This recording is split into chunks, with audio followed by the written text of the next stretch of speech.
Would you mind just sharing what your situation was when you first became pregnant? Where were you in your career, and how did you even feel about being a mom before you became one?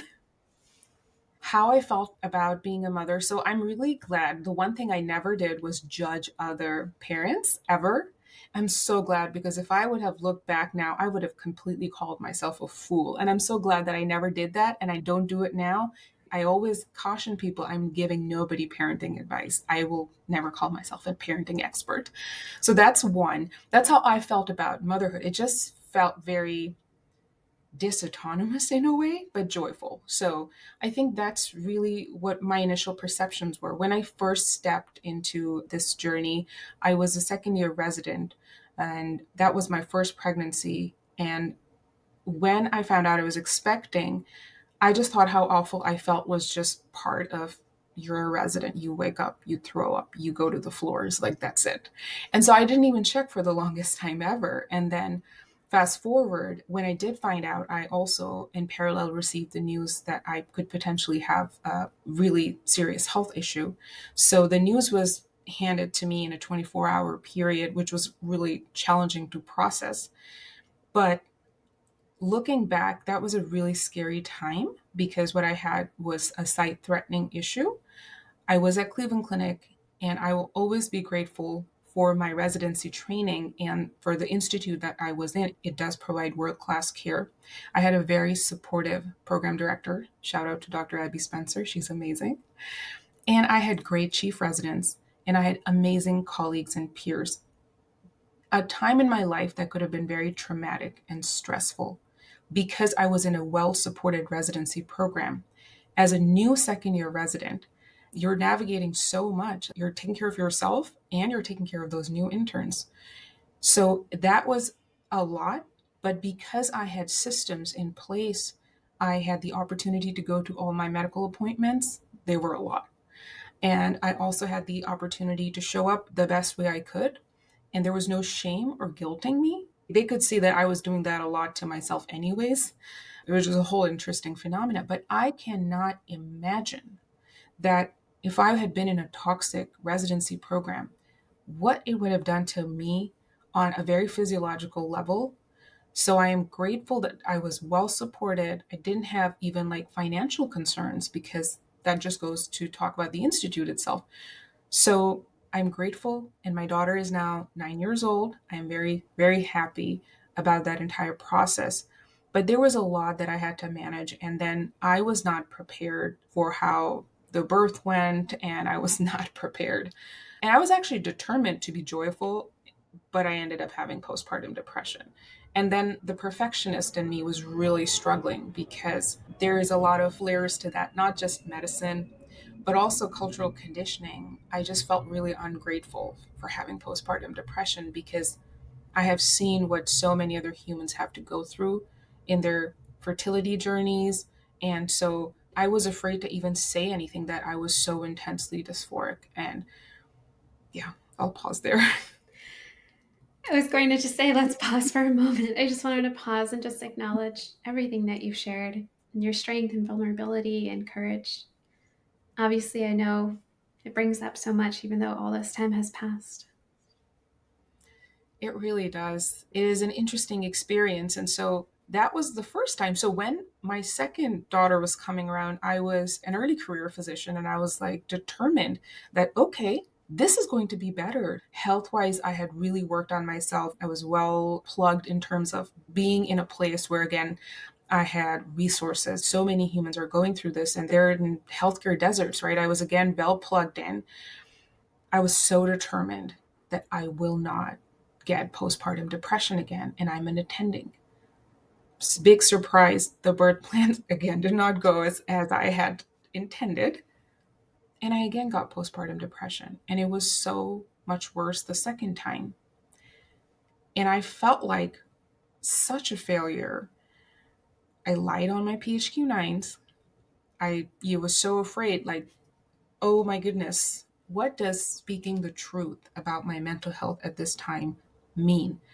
For all the different identities that I hold, whether that is a physician, my credibility as a physician, whether that is being a mother to like I should have figured this out by now. This is the second time. To then, what does this mean for my identity as a South Asian woman? Again, you just smile and you go do the work. And that's what I did. I tried to solve my postpartum depression by overworking. And really, the perfectionism part of me, the perfectionistic strivings, created this intense fear that I'm going to be found out as a fraud, as a deficient person who does not belong here, because all I saw around me were people who were doing it all. Like, I have 6 kids. I'm doing great. What's wrong with you? Everyone around me was putting up this face like I literally did not see anybody who was in sort of a similar social, cultural, career context who was also struggling at that time. I was also not a part of, like, there are some amazing Facebook groups that are supportive. I was not a part of any of that. And so this entire time I was really struggling, and I didn't ask for help actively. And I lied over and over again till I went to see my primary care physician a couple of months later. And she looked at me. She knew me from before. And then she just prescribed Lexapro, and I never filled it. Well, as is slowly, you start feeling worse and worse. And so I filled the Lexapro. It sat on my nightstand for such a long time. And then there was a really low moment, a moment where I actually wanted to end things. And despite going off mute and talking about my journey for the past 2 years, this is the first year after stepping on the TEDx stage that I've actively started talking about that moment, because I still continue to carry all that fear. This is going to go on my license. This is what we think. We're struggling. And all I am thinking in that moment is, how is this going to look to the outside world? It is the classic performance based identity, which taps into a lot of perfectionism. Well, I'm so glad that I did go after that moment. I'm okay. I'm here. It's kind of difficult to talk about it. But I went and I picked up that bottle of Lexapro and I took out my first tablet. And in a recent talk, I was on stage and I truly felt the words I shared the first time, that it was 10 milligrams of Lexapro that felt like 10 tons, that heavy in my hands. And I was holding that first pill. And it was a moment of intense courage, I would say, but it didn't look pretty. In our minds, I don't know what courage looks like. I was crying. I did not look great.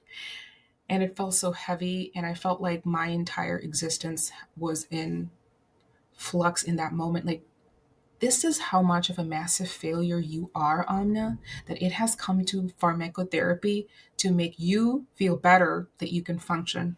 If I was to keep my conversation with myself PG, that's how I would share it. And I took that first pill, and I'm so glad that I did that. I am so grateful that I'm here, and I'm so grateful that I get to talk about it now. And it was a journey that you unlock new layers of confidence and courage within yourself to even talk about it. I'm glad I did that. And I know I'm not the only one. As I tell this story, I know that there are many people who are going through this similar journey in context of motherhood. And when I shared it in written form, my postpartum depression, not that how bad it had gotten, so many humans reached out to me in DMs. And that was really interesting. People were pouring in DMs because everybody was afraid.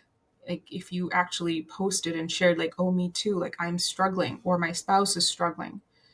So that was really helpful. Also, I mean, talk about brown identity. Like, I did not share this with my parents. They had no clue that I was going through this. There were maybe 5 or less than 5 people who knew what I was going through, my husband being one of them.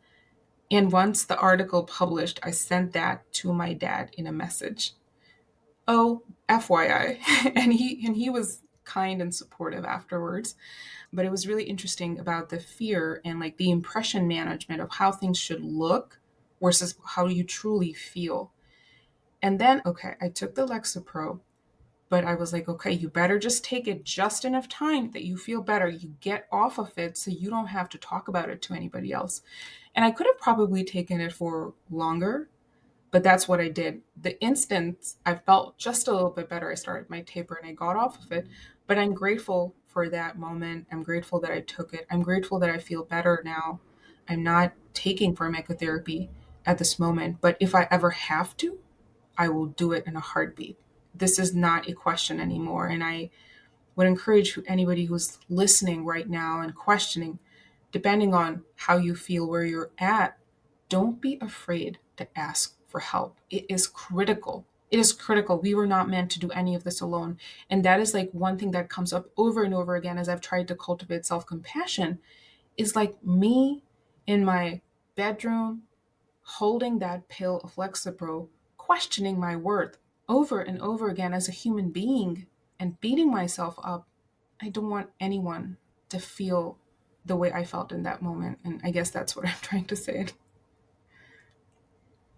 I have goosebumps just feeling your heart and everything that you went through. And I can't even imagine what that was like for you, whether it was the first time in residency or the second time later on as an attending, because there's always a focus on patients first, do what you need to do. And there's so much involved. And then you have all these other identities and roles, like you mentioned, as a wife, as a daughter, as a physician, as everything in your community that you are. And then to go through something like that, I really, really appreciate that message of to get help. And it sounds like it was such an empowering process for you, but also a lot of like surrender and humility